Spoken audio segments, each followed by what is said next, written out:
What's going on, everybody? Thanks for joining me on the channel here today and stopping and checking out the video. And today I really want to talk about some of the food plot strategies that we've been doing on the MLD property this year compared to last year.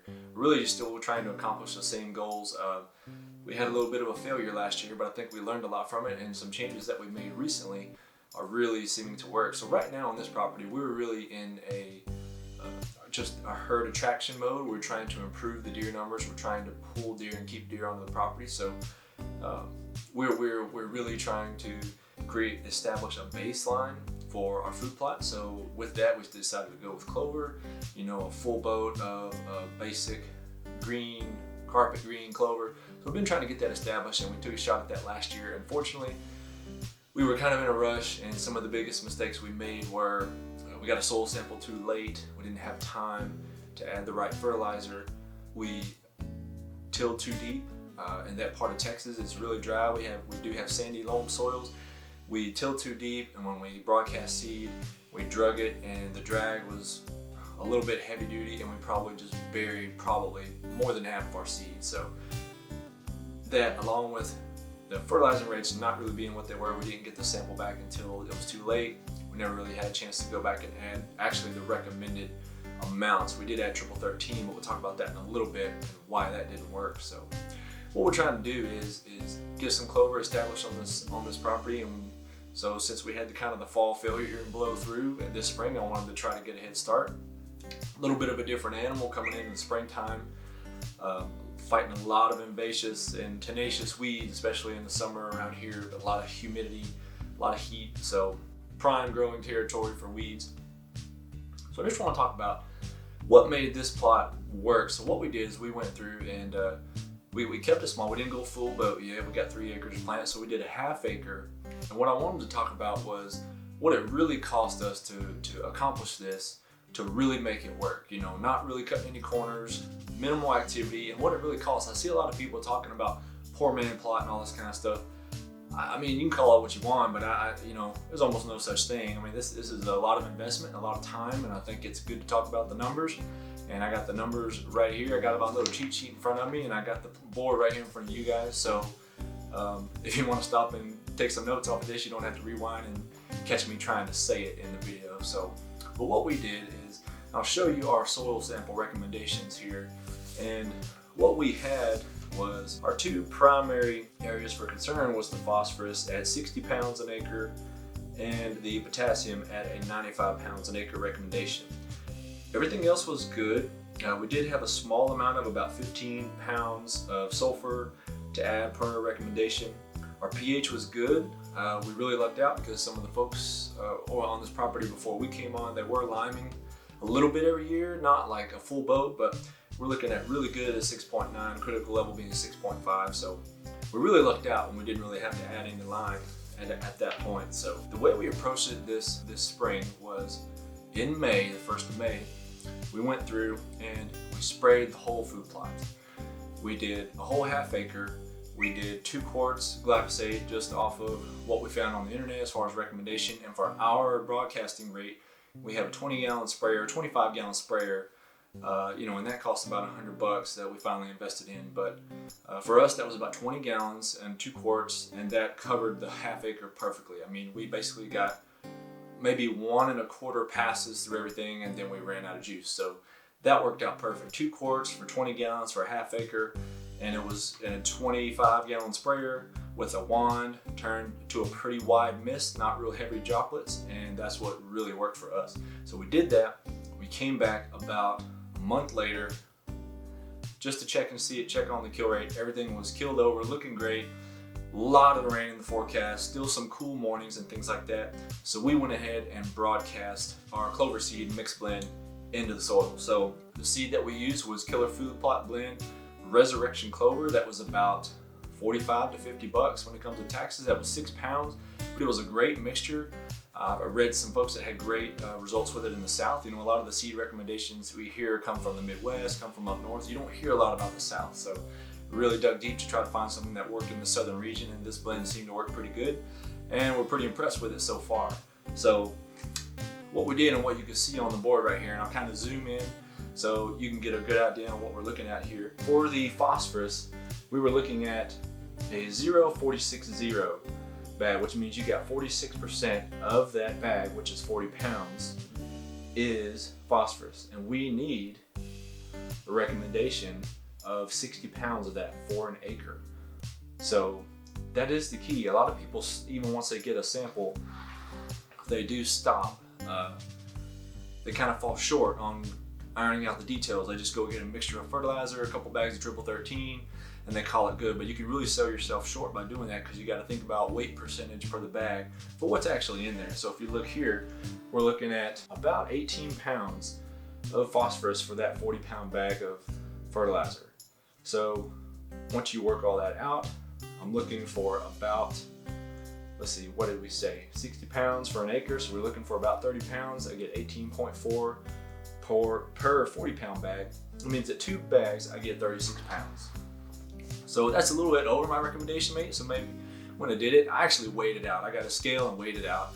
But you can use 1.5 bag, 1 3/4 bag, and you're probably just good but you want to make sure you at least have enough, right? So, and when looking at the potassium, what we're looking at was we used a 0.060 blend. So we got 60% of the 40-pound bag is potassium. So we're looking at about 24 pounds of potassium per that bag, and we're looking for a recommendation rate of 95 pounds an acre. So we cut that in half. We're looking for about 48 pounds. So this one actually worked out perfect, because you get a 40-pound bag, you get 24 pounds per bag, times that times 2. 2 bags equals 48 pounds. So we got 2 bags of phosphorus and 2 bags of potassium. 2 bags of phosphorus is a little bit over. 2 bags of potassium is right on the money. So this is exactly the rate that we added for this half acre. This is 4 bags of fertilizer, 2 of each. So once we came in and we seeded straight on top of the killed grass, did it in the morning when it was a nice dew on the ground and there was some rain coming in. We just broadcast everything in there, and it was about 6 pounds. I had about 2 pounds extra of Dutch white clover from Outside Pride that I had ordered last year. I had that left over, so I threw that in there. But I did use that Killer Food Plots Clover blend. And as you can see from the results, I mean, we are far exceeding anything we did in the fall, which is great news. But summer, you're fighting these monster weeds, so that's what we're up against next. But we're trying to make this establishment, right? But we're talking about cost here. So we're talking about the seed, which was about $45, $50 after tax. And then we're looking at $26.99 for the bag of 0.460 and $20.99 for the potassium at 0.060. So you average that about 24 bucks a bag, and you're looking at about $96 of add tax and everything. You're looking at $100 just in fertilizer. So we got $100 in fertilizer, we got $50 in seed. If you're gonna do everything by hand, spread it out of the bag, spread it out of the bucket, you're pretty much done at that point. So you're looking at about $150 for that. Now, if you want it, you gotta include the glyphosate, the Roundup that we use to spray. We did have to have a big sprayer. You could use a 1-gallon sprayer. You buy a 1-gallon sprayer for 20 or 30 bucks. You buy some glyphosate or a Roundup for 20 or 30 bucks. You're easily looking at a half-acre clover food plot that is costing you nearly $200 to get established. If you're going this method, if you're tilling, you got a tractor around, or you got a 4-wheeler for your disc and all that, and you're not going to spray, that's cool. You're just going to break the ground and go. That's cool. But we didn't have that opportunity, so we had to do the herbicide and things like that, and we were looking to invest in a larger dispenser anyway, so we got the 25 gallon. So really, that's where your cost is going to vary, but you're looking at $150 upwards of $200 to get something like this going, and for us, the sprayer was $100 in itself, so we're looking at $250 plus glyphosate, $225, $230. So some of those are investment points, but glyphosate will last you. The tank will last you, and after that you'd be good to go. But that's hardly a small investment. And what I would really encourage you to do is, from what I've learned, is you really have to pay attention to these fertilizer rates. We didn't get the fertilizer rates right in the fall. We added triple 13. It just was not good enough. You have to go with the recommended rates to get where you want to be. And don't bury your seed in sandy soil, because those little clover seeds are just little bitty tiny things about the size of the head of an ant. and they easily bury. To me, they are almost best always left on top of the soil, as long as there's a rain coming or you're getting a good morning dew, a lot of humidity, straight on top of the soil, as long as they have a little bit of foliage cover, that's dying, or you're just tickling the surface and broadcasting it in and not dragging it. So that was how we made this half-acre food plot last. Unfortunately, with clover, you don't ever get a lot of recommendations for nitrogen because clover produces its own nitrogen, and we also didn't have to add lime to this application. We got very fortunate on that. So if you were to add lime, a lot of baseline recommendations are 1 ton an acre. So you're looking at 2,000 pounds, cut that in half for half an acre at 1,000 pounds. You're looking at 1,000 pounds at about 20 sacks at 50 pounds at about $9 a bag. Then you're looking at, somewhere around 180 to 200 bucks in lime. So, and lime has to be applied several months beforehand, or you can go with some alert liquid fertilizer recommendations. But, these are hardly small investments, and I just encourage you not to take it lightly. Do your homework. You cannot replicate what somebody else is doing 1,000 miles away in totally different climates and conditions. You really have to pay attention to the details of your property, of your soil type, of your conditions, the type of herd you have, to really make it what is going to apply to your property. And we're going to keep tweaking this thing. We're going to try some different seed rates and applications. We're going to try some different blends. This is going to be a baseline for us. We're going to add some fall annual blends too, to kind of complement the clover, and then when it comes into the springtime, we're going to be able to maintain the clover next year.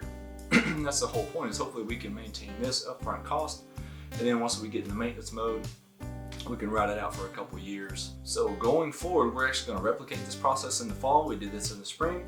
When we go in the fall, we're going to kind of assess things. We're going to make sure we do this same application across the rest of the 1.5 to 2 acres that we're going to select to do this. And we're feeling pretty confident at this point that we're going to have a good stand going in next year, and it ought to be a great season. We're going to still do some experimental stuff as far as annual. We did some experiments last year with a lot of peas, some different types of peas. We did some brassicas and some things like that to try to see what the ground likes, what the deer are going to feed on up in there, because in our area, it's always been known that deer don't really take to broadleafs and radishes and things like that, brassicas and things like that. They have to be sort of conditioned to it. So we're going to see how the year goes. But guys, I'm sorry I haven't been able to get outside a whole lot lately. I actually have bruised and displaced ribs, so I've been a little bit hindered, and I'm inside right now because there's no AC out in the shop. So I hope you don't mind the fancy curtains in the background and the settings. So I hope you really enjoyed the video. I hope this gives you an idea on some of the costs, and you can compare these costs to the costs in your part of the country and see how things are different, because prices are only going up, unfortunately. But hope you got something good out of this video, guys, and kind of give you a ballpark if you're thinking about this, especially on the smaller food plot level, your 1/4 acre, your half acre, really what it might cost you, if you're thinking about doing something like this next year in the fall, maybe help you be a little bit better prepared for what the impact on your pocketbook might be. Because I think a lot of people, you're like, oh yeah, we did the rate, we got some, oh yeah, we broadcasted it so easy, it's easy to do, it's growing. Well, it's not easy to write that check for $250 or $200 on a hope, right? So do your homework, weigh out your calculation, follow it, see it all the way through. Don't sell yourself short. You don't skip a part of the process. I promise you're going to have a good stand when it comes down to it. Thanks guys for joining me on the video today. Hope you guys had an awesome 4th of July. God bless, and we'll see you on the next video.